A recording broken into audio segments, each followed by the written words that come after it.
ధర్మస్థలం హిందువుల పవిత్ర క్షేత్రం. ఈ నగరం కర్ణాటక రాష్ట్రంలో దక్షిణ కన్నడ జిల్లాలో బెల్తంగడి తాలూకాలో నేత్రావతి నదీ తీరంలో ఉంది. 800 సంవత్సరాల క్రితం దక్షిణ కెనరాలోని మల్లార్మడి గ్రామంలో ధర్మస్థలాన్ని కుడుమ అని పిలిచేవారు. ఇక్కడ జైన అధిపతి బిర్మన్న పెర్గాడే మరియు అతని భార్య అమ్ము నెల్యాడి బీడు అనే ఇంట్లో నివసించేవారు. పురాణాల ప్రకారం ధర్మ సంరక్షక దేవదూతలు మానవ రూపాలు ధరించి ధర్మాన్ని ఆచరించే మరియు కొనసాగించగల మరియు ప్రచారం చేయగల స్థలాన్ని వెతుకుతూ పెర్గాడే నివాసానికి వచ్చారు. పెర్గాడే దంపతులు వారికి ఆతిథ్యం ఇచ్చారు. ఒకరోజు దైవదూతలు కలలో కనిపించి దైవ పూజ కోసం తన ఇంటిని ఖాళీ చేయమని మరియు జీవితాన్ని ధర్మ ప్రచారానికి అంకితం చేయాలని ఆదేశించారు. ఎటువంటి ప్రశ్నలు అడగకుండా పెర్గాడే తనకు తానుగా మరొక ఇల్లు నిర్మించుకొని నెల్యాడి బీడు వద్ద దైవాలను పూజించడం ప్రారంభించారు. ఇది నేటికి కొనసాగుతుంది.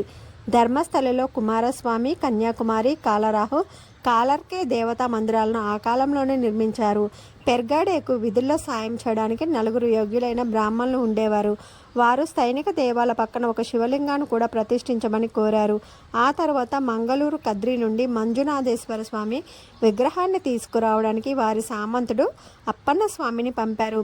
తర్వాత ఈ విగ్రహంతో మంజునాథ స్వామి ఆలయం నిర్మించబడింది. 16వ శతాబ్దంలో శ్రీ దేవరాజ హెగ్గడే ఉడిపికి చెందిన శ్రీ వాదిరాజ స్వామిని ఈ మందిరాన్ని సందర్శించమని ఆహ్వానించారు. స్వామీజీ సంతోషంగా వచ్చారు, కానీ భిక్ష స్వీకరించడానికి నిరాకరించారు. కారణం, మంజునాథుని విగ్రహాన్ని వేద ఆచారాల ప్రకారం ప్రతిష్ఠించలేదు. తర్వాత హెగ్డే శివలింగాన్ని తిరిగి ప్రతిష్ఠించమని స్వామీజీని అభ్యర్థించారు.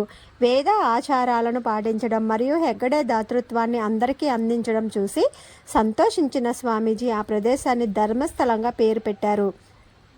800 సంవత్సరాల క్రితం హెగ్డే స్థాపించిన దాతృత్వం మరియు మత సహనం యొక్క మూలాలను హెగ్డే కుటుంబంలోని 21 తరాల వారు పెంపొందించి బలోపేతం చేశారు. ఈ నిస్వార్థ అంకిత భావం ఫలంతో నేటికి ధర్మస్థలం వికసిస్తుంది. ఈ ధర్మస్థల చరిత్ర 800 సంవత్సరాల నుండి జరిగినది, ఇప్పటి చరిత్ర కాదు.